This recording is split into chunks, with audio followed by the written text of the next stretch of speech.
So I went home and I wrote down like 10 things these are the things I want to do within the next 5 years. 4 years later, I found the book, and out of those 10 goals, 9 I had actually done. And I was thinking, wait a minute. Does this mean that actually you can create your own future? Hello and welcome to the Ronny Leber Show, where every week we bring you fascinating guests with inspiring stories of success and overcoming obstacles from the worlds of sports, business, and entertainment. To support this channel, please subscribe, turn on the notification bell, and hit the like button so that we can deliver you the best content possible. He grew up in a small island in Sweden. After graduation, he studied in Germany, Switzerland, and Australia. He lived in 7 countries, traveled to more than 50, and interacted with more than 150. He took the process of setting goals to a whole different level. Today, he's a keynote speaker and a coach, and also an expert in artificial intelligence. He's a believer in lifelong learning and will tell you about his new book on how to future-proof yourself. Joining us live from Stockholm, Sweden, I'm happy to have him on the show. Here is Oskar Andermo. Thanks, Ronny. I know you're announcing boxing fights, right? So this was like the same thing. Yeah, exactly. Yeah. And as I already teased, we're going to learn today also about how to future-proof yourself and how to deal also with AI. Yeah. But before we actually go there, let's look at where you're coming from. Because I said that you grew up in a small island in Sweden. So coming from a small island, when you look at life today, what comes to mind to you? Yeah, so this small island, it's about 1 hour from Stockholm, and on my island we had about 1,000 people on my small little island, and so I went the first 6 grades there, and pretty Swedish upbringing. But there's a couple of things that happened, that influence your life. One thing, my parents divorced, and my stepmother has her roots in China, so from I was 10 years old or so, I grew up with some Chinese influence every second week, basically, when I was living with my father. I learned a lot about Chinese culture. And at that time, my stepmother had a souvenir shop at Sheraton Stockholm, in one of the big hotels in Stockholm. So I was spending a lot of time there as well. It was very international atmosphere. So I started dreaming about, the world from a little small island. I wanted to see the world. And then there was a high school teacher that had a big influence on my life. And when before we go to the high school teacher, just to dive into that, because you had on one side the European or Swedish upbringing, you said like a nice Swedish upbringing, and then a Chinese influence. Like, what was different, and in what way did it also trigger your imagination? Yeah, so one thing that happened, that I was one of those like cross-culture miscommunications in the beginning, was one of the first dinners that we did at my stepmother's place with her whole family. They've been living in Sweden for a long time, but still very, very like Chinese. And was that I was taught to finish whatever is on my plate. So first time you meet your new family, kind of, you want to be polite. So I really struggled to finish everything on my plate. As soon as I finished, they put more food on the plate. I was like, what is this? And the reason is that in Sweden, you're supposed to finish everything on the plate. That's the norm here. But in China, many times in these gatherings, when you finish means that you're still hungry. So they would just add more. And then I tried to finish again, and then they would add more. And so I learned Mandarin is a very difficult language for me, but I learned to say bao, which means full. So eventually, that's it. Yeah. And then you mentioned the high school, also that you went to high school and it had a very deep impact. But before I actually want to know about that, growing up on this island and with 1,000 people, like many of us cannot imagine, especially when you grew up in a big city like I did, growing up in Vienna. So life was, I'm sure, different or probably also a bit slower than in a big city. And what was it that you had imagined becoming as a kid? Yeah, I think island life it's quite nice because you're quite protected. So because the parents could just say like, go out and don't cross the bridge. It's a bridge to my island. So we were like stuck on the island and basically could play with our friends and do whatever we wanted. There was not so much dangerous things out there on the island, you know. So, but I think without this thing that happened with my father with the divorce, I might still be living on that island, uh, because I have another friend like that I studied with at the time, and he got a job at the ferry, working on the ferry from another island to another island every day. It's like a car ferry, and he was very happy with this. But I think because of what I saw with my stepmother and my father, at that time they started traveling a lot to China and did a lot of business with China, and I got impacted by this. For me, it would be a complete nightmare to work on the ferry on the next island, just going back and forth every day, you know. But it all depends. I mean, for him, he's happy with this. So sometimes you can be jealous, you know, because he's doing the same job, and it's just, you know, for me, it would be extremely boring. But part of me is like, oh, it would be nice to just be satisfied, you know, because when as you know, when you go out and do things, you will have a lot of struggles as well, you know. Maybe it would have been Absolutely. easier to just go the ferry back and forth every day, but I would die from boredom. So So going to your high school days, and in high school you said you had a teacher, and you mentioned to me up front the story also. It was about that your high school teacher showed you how to set goals. Like, yeah, tell me about that experience. What did that high school teacher teach you, and also how was it perceived by the whole class, and especially also how was it perceived, and what did it do for you? yeah, exactly. So his name was Börje. It's a Swedish name, a bit older. We thought he was super old, but probably he was 50 plus something. I don't know. And I was a bit lost, you know, when you're 17, 18, you know, you want to party and you don't really have any direction in life. But he told us to write down our 5-year goals. What do we want to do within the next 5 years? And he told us at class, it was not a homework or anything. He just like recommended us to do it. So I'm not sure if anyone else did it, but I was thinking, oh, why not? So I went home and I wrote down like 10 things these are the things I want to do within the next 5 years. And then when I was 22, 4 years later, I found the book, and out of those 10 goals, 9 I had actually done. And I was thinking, wait a minute. Does this mean that actually you can create your own future just by thought? So that got me interested in the whole personal development field. And my mother also worked with these kind of things. She worked with happiness at work and leadership development in Sweden. So she had a lot of books. So she gave me a couple of books. And since then, I've been passionate about the topic. And you're as you are as well, Ronny. I know. Absolutely, and also there's a Harvard study actually where they were taking basically how many percent of the people or of the students actually set like write their goals down in writing, and they figured it was just 3%, and then of the graduates that had the written down goals. 10 years later, when there was a reunion, a get together again, they were checking like how is the income level of the different people, and they saw that those 3% that had written down their goals were making a huge, substantial, significant amount more per year than the 97% that had not written down their goals. Yeah. Yeah, no, it's interesting that taking it from thought to paper, uh, something happens, you know. So yeah, no, I'm a big believer in this. And then of course there are external factors that you can't control, but yeah, having a clear intention what you want to do, I think is very important if you want to create the life you want, you know.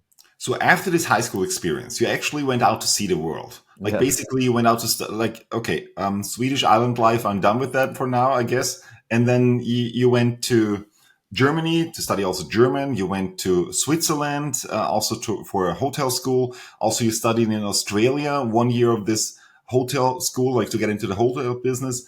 What was it that made you actually go out into the world? You said, "Hey, I want to see more. There's got to be more out of that." And also, what did you learn out of these experiences of seeing the world?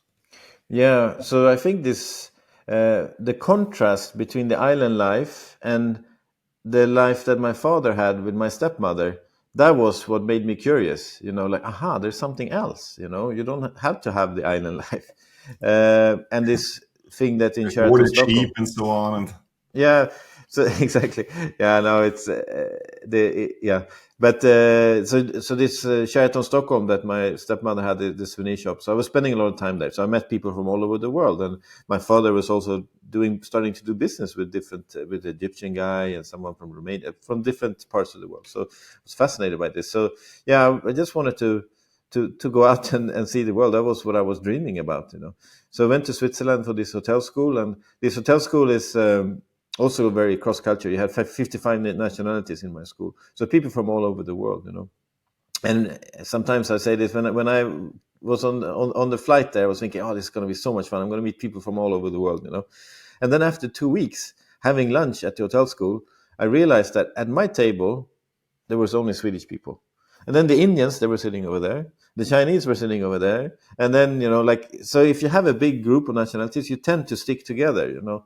But eventually we start mixing more and more. And yeah, it's interesting to see that, you know, I'm certified in NLP. I think you work with NLP as well, and which is one of these personal development methods. And we talk about that the map is not the reality. Like everyone has their own map of the world.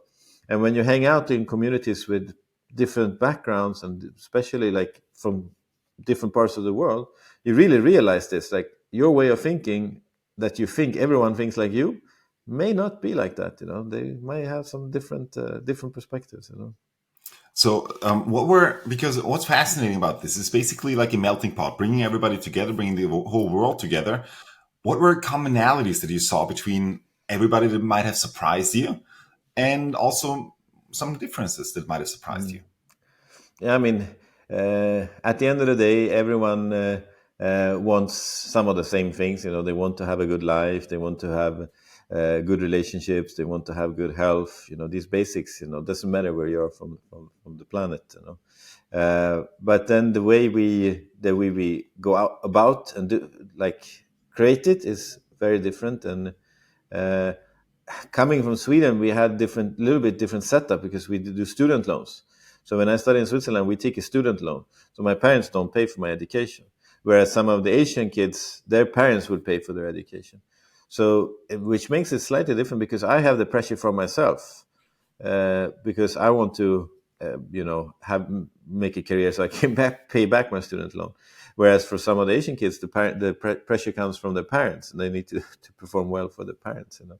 So, and then also in Sweden, uh, sometimes they say we're a bit cold in this, but uh, when it's time to when it's Friday night, when it's time to have fun, we do have fun. And there, yeah, we were partying a lot in Switzerland with not only the Swedes, but you know many of the different European nationalities, and having a lot of fun I as well. can imagine, especially also if it's cold in Sweden, you just go to the sauna, I guess, like Yeah, in Finland.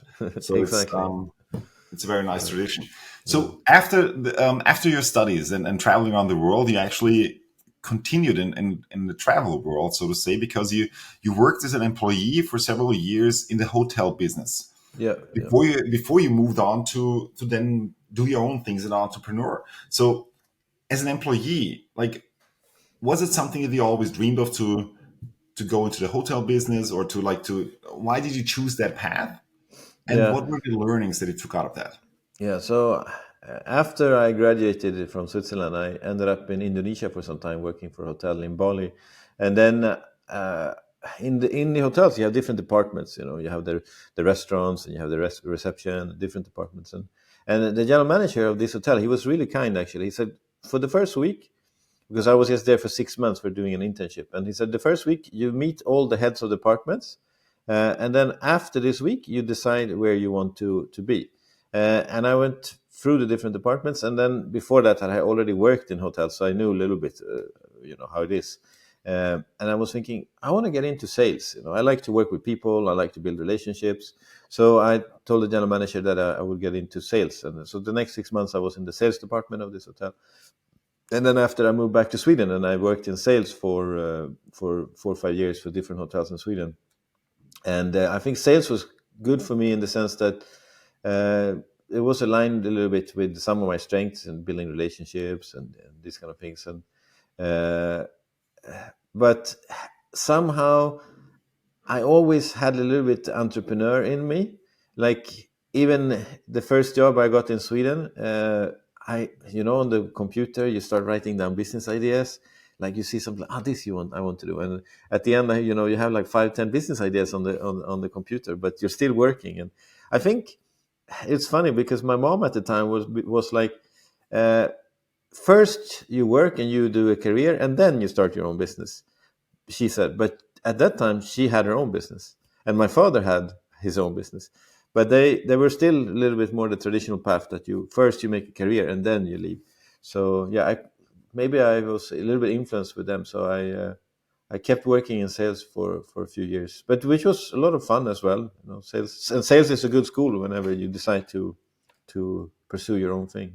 I absolutely agree. Like I was actually in door-to-door sales I was at 3,000 people's homes when I was in my early 20s. And it was a fascinating experience also to get to know people and how people react and how to actually, like, you get to know human beings and humanity. And so Yeah, it's yeah. very, very shaping reality and a very shaping experience also. And so then you said, hey, I'm going to do something by myself. What was the moment where you transitioned, where you thought, I'm going to actually go for it. I'm going to leave the safety of being employed behind, and I'm going to start out to do something, because you went again back to something that you learned in high school, goal setting. Yeah, exactly. So 2007, I moved to Dubai and I worked for a hotel in Dubai for the first 2 years in sales. But yeah, different circumstances was like this. I need to do something now by myself. I just had this inside of me burning, like and you start to think, if I don't do it now, I will regret it. As this question at 65, if you look back at your life, if you don't do it, would you regret it? And I mean, the answer for me was yes.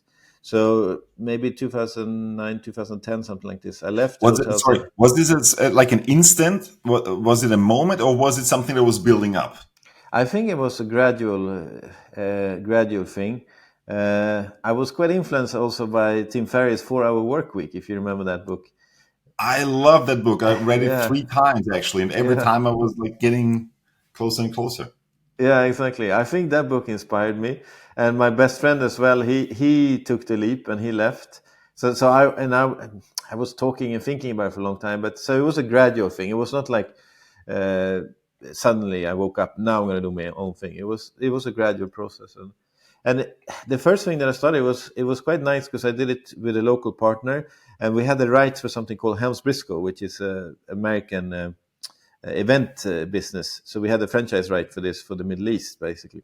So I was working together with them. So you work on your own, commission based, but at the same time under the umbrella of a big company.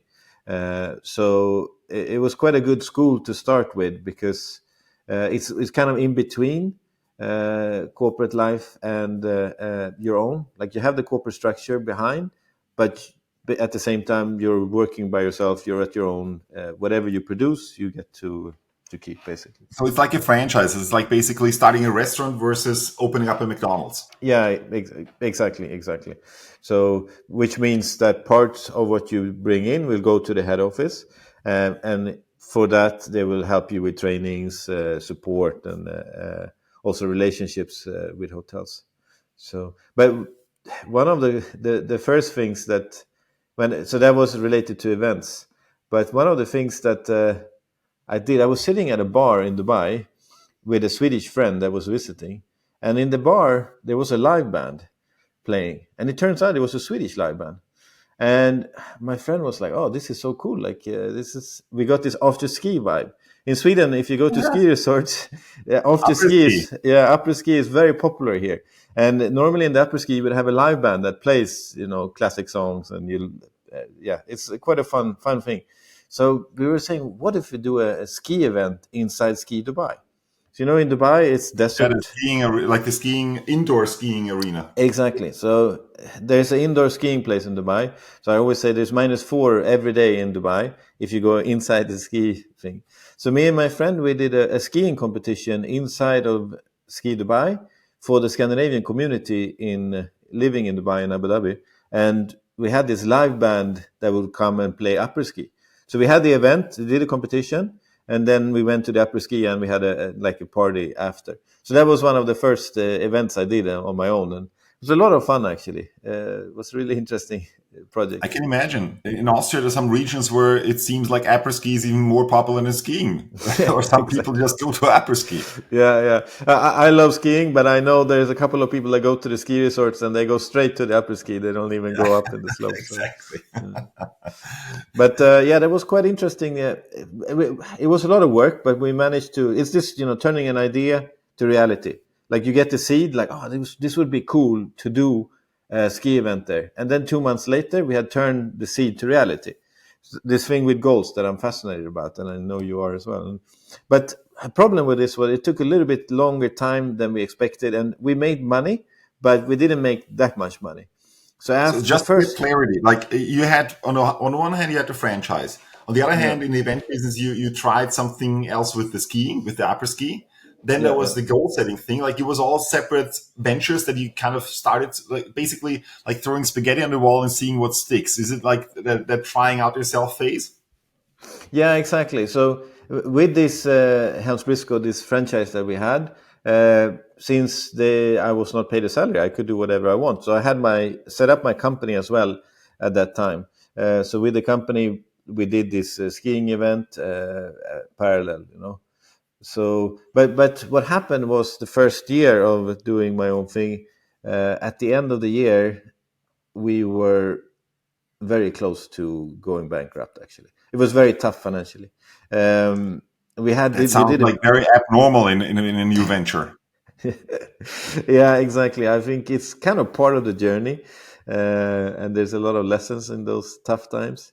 So basically, we did a big event in a hotel in Doha, and we were supposed to get a commission for that. But the commission was delayed and delayed and delayed. And then the landlord started calling, like, "Okay, next week you need to pay the rent for the next quarter." So I had to pay 3 months of rent, and the commission would cover that, but the commission was just delayed and delayed and delayed. So eventually, I had to start cash flow issues. So very stressful times, and very difficult also for my wife. That was, starting your own thing is not always easy, but we managed to turn it around after.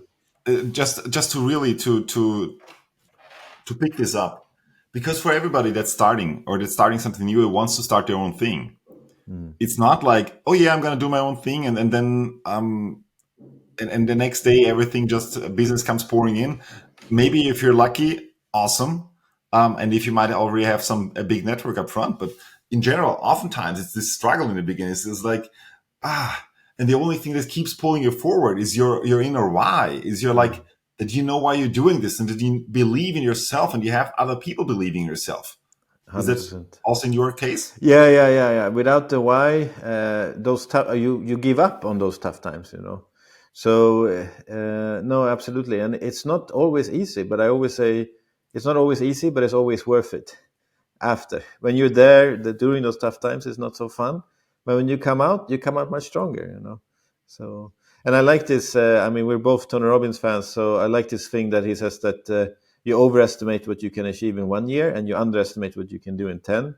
And sometimes it takes longer than you think you're starting, and the next week you're gonna be, woohoo, make a lot of money, and everything is gonna be dancing, but yeah, it takes time to build something, Not just what you think, because in the beginning everything goes way too slow. Everything is like, come on. Exactly. You already see or envision yourself being at a certain point, and you're basically just starting out. Yeah.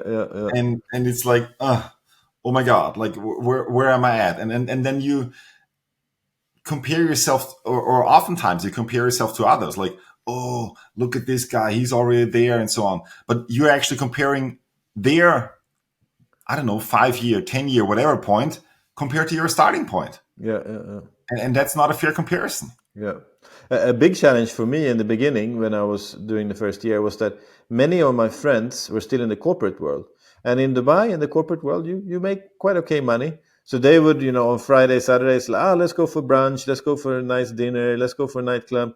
And, they do all this, and you're sitting at home struggling and trying to find more clients, trying to come up with new strategies.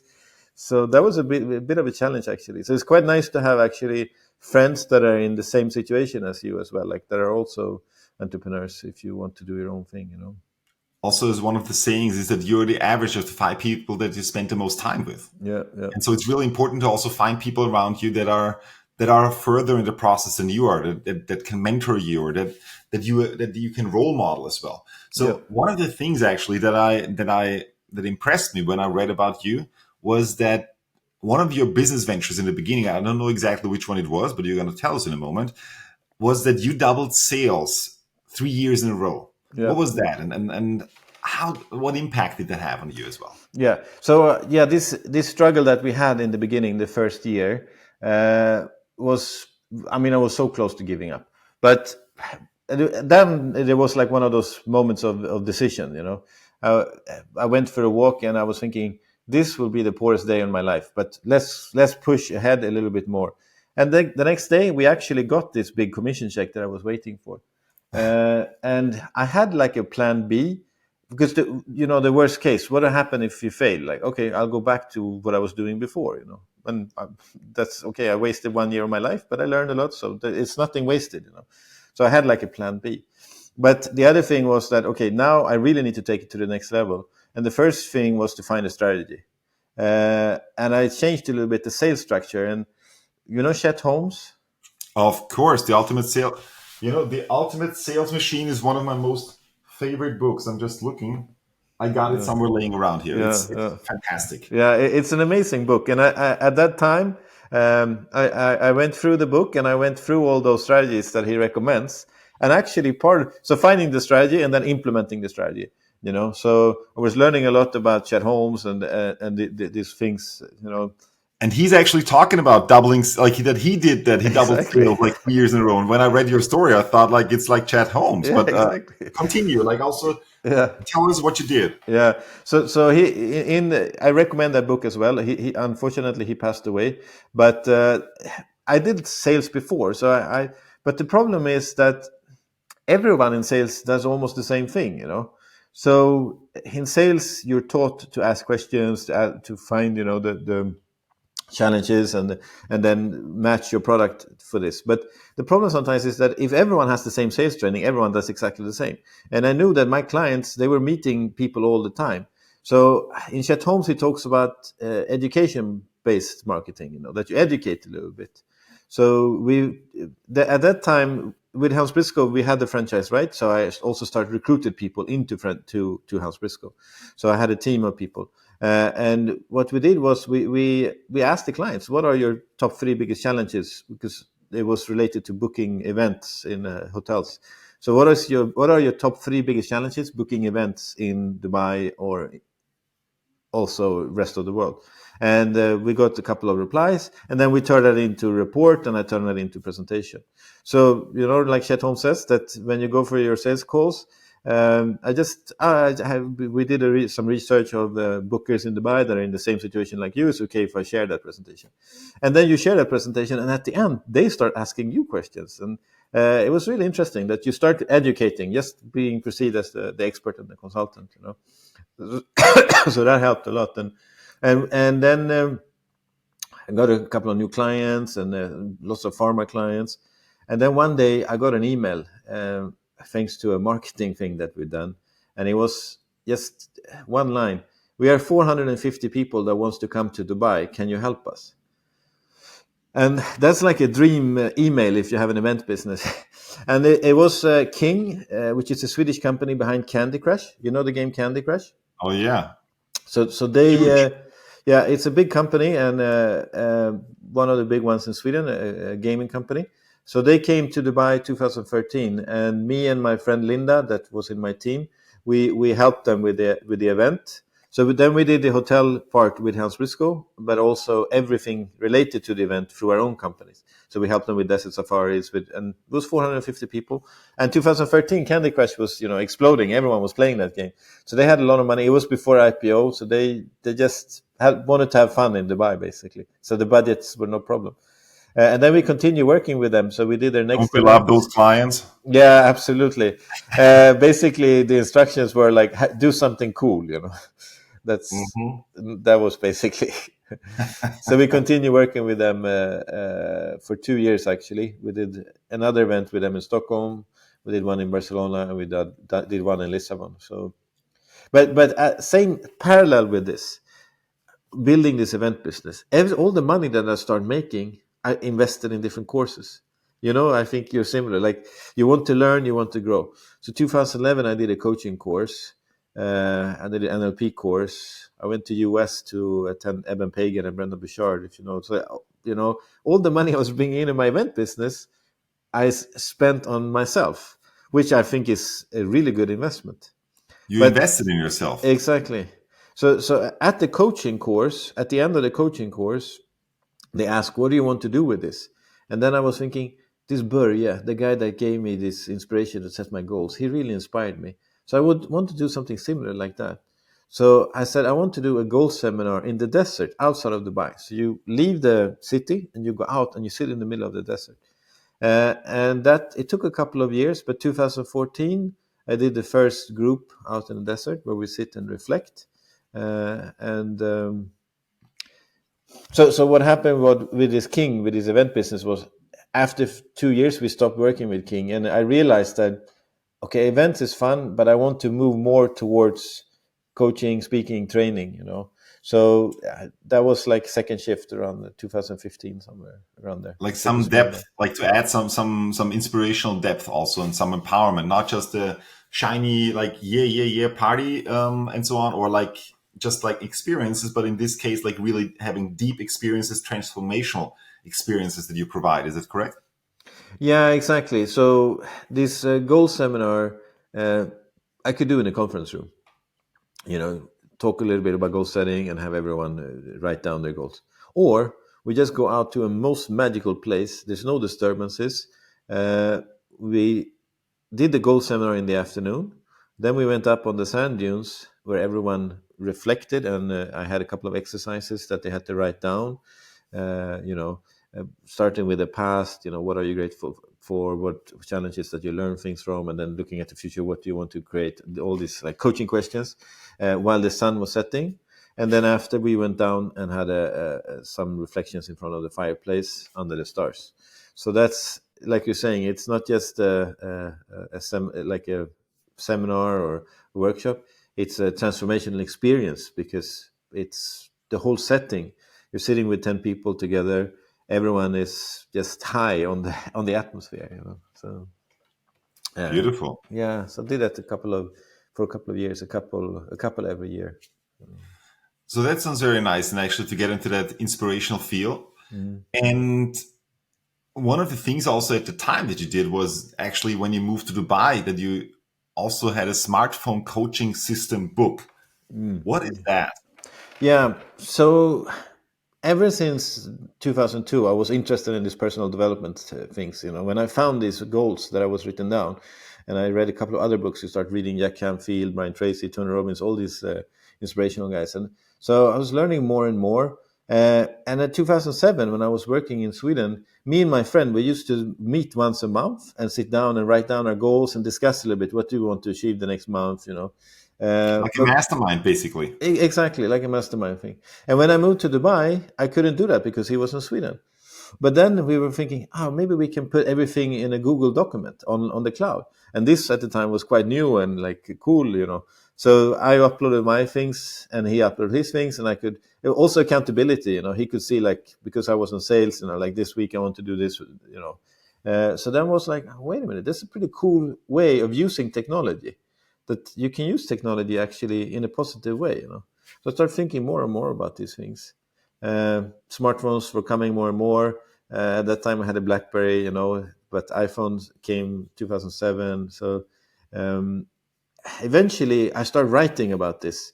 So basically, taking the best concepts from Brian Tracy, Tony Robbins, Jim Rohn, all these guys, and using your phone to implement it. So that became. I released this book, Smartphone Coaching System, which basically it's just like small like tactics, like uh, basically using your phone as a Brian Tracy talked about turning your car into university of wheels. But now you can turn your phone into university in your pocket. So listening to learning materials, always, and putting pictures of your goals, putting pictures of what you're grateful for in your phone. So just like small tactics. So personal development 2.0, I call it.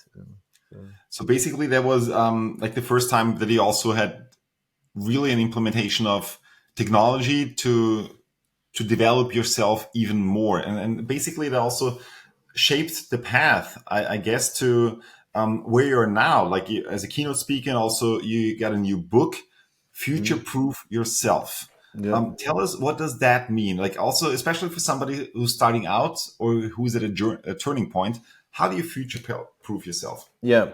So I had the chance to sit down with Mats Lindgren, who is the CEO of Kairos Future, which is the leading like futurist company in Sweden or maybe Europe. He's the, if you know Peter Diamandis, Mats Lindgren is the Peter Diamandis of Sweden, basically. He has a big company Wow. where they do research on future. And I had the chance to interview him, and we had a great discussion and everything, talking about the future, what will happen, and all this. And that was in November 2019. Little did he know that 4 months later, the whole world will be turned upside down with the pandemic. They had pandemics in their scenarios when they look at different scenarios, but he didn't know that 4 months later, the whole world would shut down. And this is exactly what is with this. You cannot know and predict the future because there's so many things that are happening. It's so crazy with these rapid changes. And from 2015, like I said, I decided to move more into like personal development, speaking, training, coaching, and also team building. So I had to kind of restart this, and I built this up and had quite a nice business in Dubai in 2020 until the government decided to shut down the whole city, and you were not allowed to go out. So I, like in February of 2020, I was out in the desert doing a team building with a big group from Africa, like great business. Looked like the whole year would be amazing. 2 weeks later, I was locked up in my apartment. I couldn't do anything. In Dubai, with the lockdown, there was not much I could do. I was sitting at home, and my business was built. I still had the House Briscoe, so my team was doing business, but my business was events, team building, speaking, training, little bit of coaching, but most of the and a lot of team building things out in the desert, which was I couldn't do anything of that. So I quite early on sat down with this list and wrote down what are things inside of my control, what are things I can influence, and what are things outside of my control.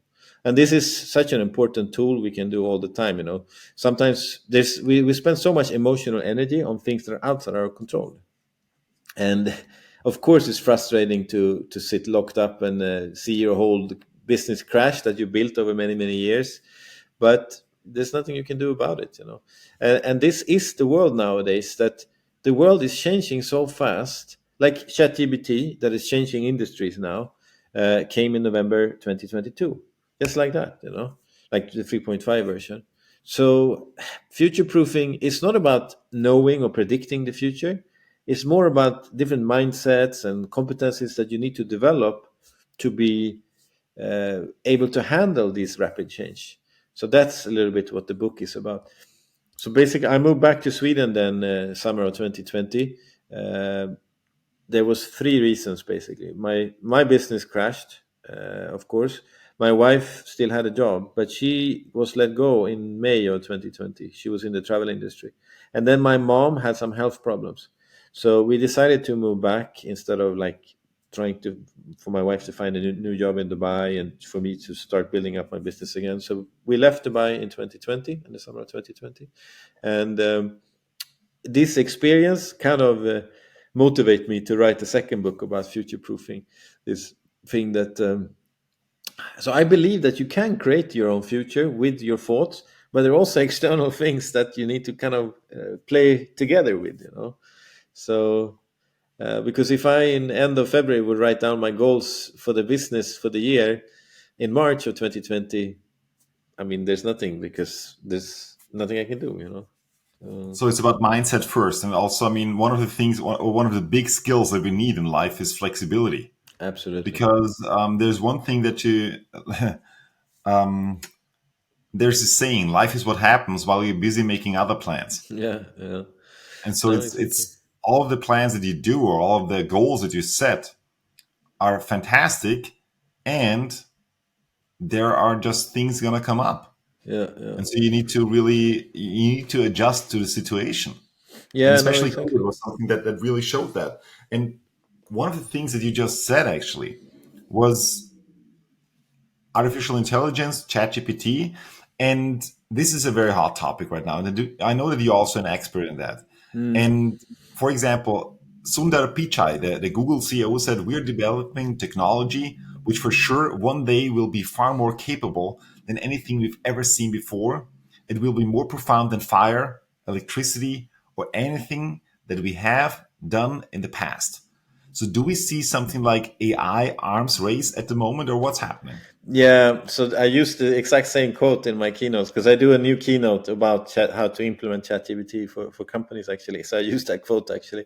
Um, so you said I'm an expert in AI. I wouldn't say I'm an expert. I'd say uh, I I spent a lot of time on ChatGPT and different, and I've also been talking about technology for many years. So like AI has always been part of that, but I don't.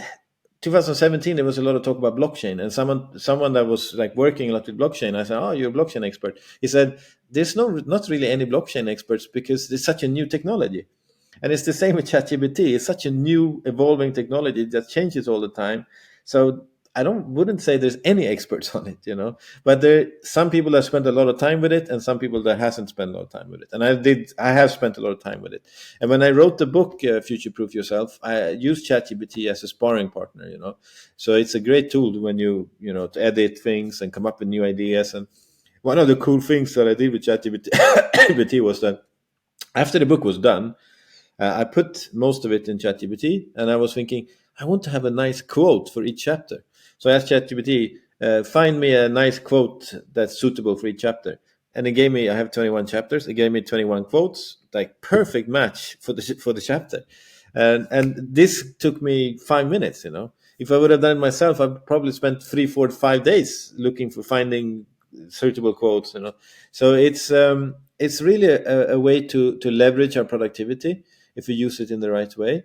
Uh, and I normally say that I'm in the oh shit phase, which is like 50% super excited, 50% scared. I don't know what phase are you in? Are you in the oh shit phase as well, Ronnie? Or I'm actually in the I use it quite a lot. Like yeah, I really enjoy it, and obviously there are some things that we need to consider. And just yeah, one thing actually, what you were saying about being an expert, because one of the definitions that I heard about being an expert is somebody who's just 10% in front of the others. then I'm Like an if you're expert. ahead of if you're ahead of the Yeah, crowd or the curve, then you're yeah. the expert because you are one step in front of somebody else. Yeah, And okay. Then I'm an expert also, because I did a talk for a CEO network last week about ChatGPT, and I was much more than 10% ahead of them. So and one thing that I actually read on your book was on your homepage, actually on the website, was you will not be replaced by artificial intelligence. You will be replaced by a human working with artificial intelligence. What does that mean? I see it the same way as maybe 20, 25 years ago.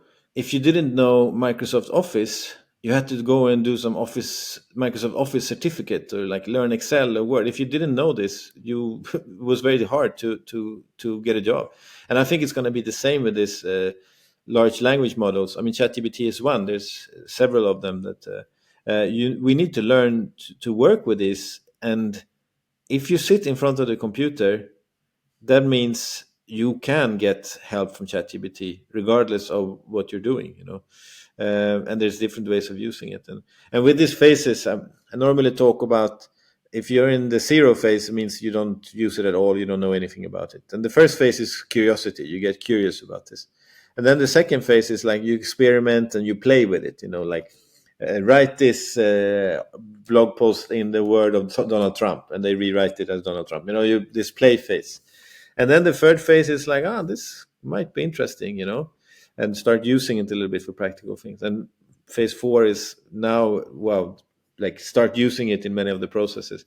And then the number five is oh shit phase, when it's like, okay, there's so many things I can do with this, and it's going to help me so much.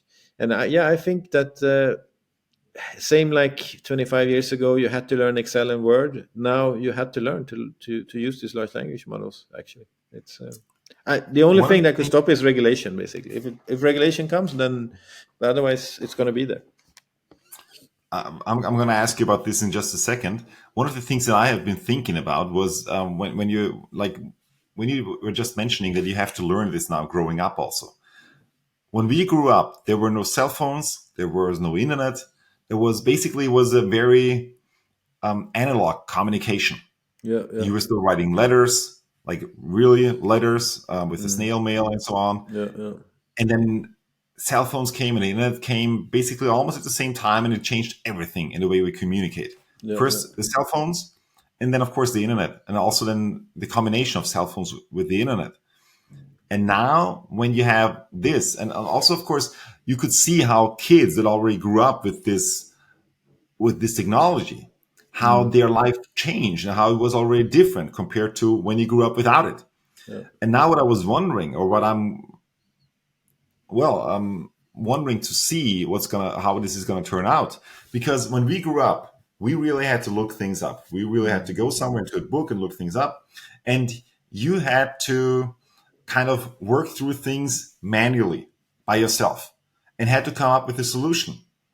yeah, And so basically, it's like driving somewhere in a car in the city and taking out a map and seeing, okay, where's the road, which road can I take, and so on. Like, so really, you need to solve it for yourself. And then GPS came along that just told you just drive like this. And people that just started to drive with GPSs, oftentimes they are lost in their home city because they're like, I have no idea. The GPS is taking over.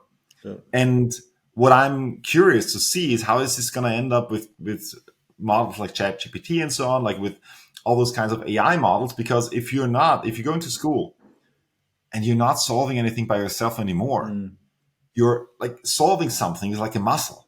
yeah, yeah, If you don't solve something, or if you don't know how to solve something, then that makes you weak.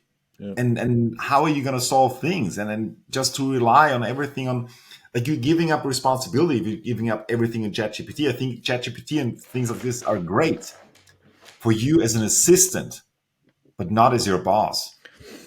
Yeah, it's it sounds like you are in those shit phase because this is the scary part, like there's so many good things with it, but there's also a lot of scary things. And I'm born 1978. What year are you born, if I may ask? 80. 80. Yeah, so exactly. So we've seen both sides, before and after. And I'm very happy that in high school there was no cell phones, like or social media. I mean, cell phones started to come, but these smartphones and social media, because Hmm. it's a bit scary. And there's a lot of talks about this iGen generation that grew up with social media. So when they entered high school, they had social media and how it affects them and mental health and all this. So there's a lot of negative sides. And when I released this book 2013, I was only like positive about technology. But then 2015, actually, at the Gold Seminar in the desert, there was one lady that had an event business that was at the Gold Seminar, and she said, "It's so nice out here because I don't have any connection to my phone, so no one can call me and disturb me." And then I was like, wait a minute, there's actually a negative side as well to new technology. So it's a double-edged sword, it's very negative as well, a lot of these things. And like you're saying with the algorithms, like it's funny that many of the kids I went to school with on my little island, I still remember their phone numbers, but I don't remember my wife's phone number, because now you just put it on the phone and that's it. Uh, and same with the maps. I used to be really good with locations and maps and reading maps, and now you trust the algorithm. And it's the same with ChatGPT. So it is a bit scary. And I think one of these competences that we need to develop is critical thinking, creativity, innovation. Because if we're slave to the algorithm, then yeah, it's going to be a problem. And who is behind the algorithm and what do they want to push? So we need to be a little bit mindful and careful about these things. But I think it was Bill Gates that said that we don't get to vote for the new technology. It's just going to come anyway. So even though maybe we should stop, I think it goes a little bit too fast and maybe we should stop. It doesn't matter. It's the arms race is there. The Chinese are competing with the Americans and the Russians, and they all want to develop the AI, the best AI. So the arms race is there. sort of say. So it's scary. So we need to learn to future-proof ourselves by developing these soft skills, these things that the algorithm can't do. Social things, social interactions, collaboration, critical thinking, resilience, adaptability, all these things that makes us human. So it's going to be interesting what the coming words have for us. Absolutely. Oskar, just before we wrap up, just some rapid fire questions for you. Yeah. What's one piece of advice that you'd give to somebody who's just starting out on their journey? Dream big, execute small. So big dreams, daily execution. Okay, beautiful. Who is somebody that you admire or look up to? I probably would say Lars-Erik Unestål, which is the founder of Mental Training. It's a Swedish psychology professor that he developed this in the 60s and the 70s. And he's still very active today. He's 80 plus, but he's still traveling in the world and teaching his method, helping others. So I would say his inspiration. He will continue until he can't no more and just basically wants to make the world better. The best book you ever read and why?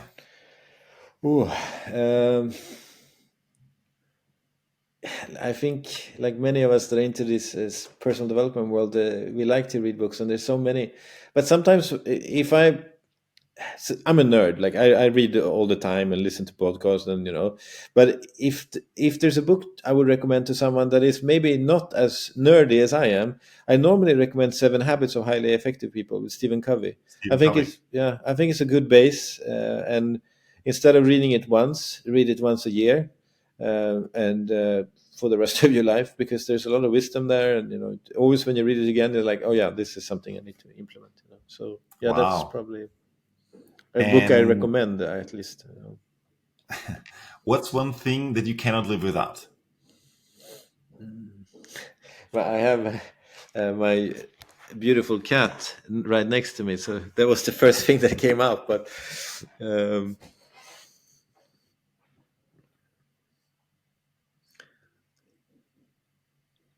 I don't know. I'm thinking curiosity, like staying childlike and being curious. If I when I stop being curious, then I think it's the time to end it.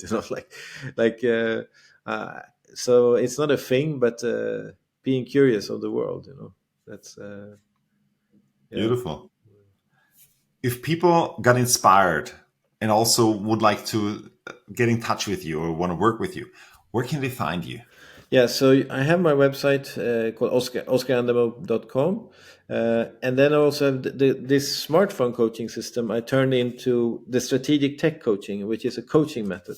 So you can also go to strategictechcoaching.com to find more information about it. It's basically how to take strategies and use technology to implement them for a better life.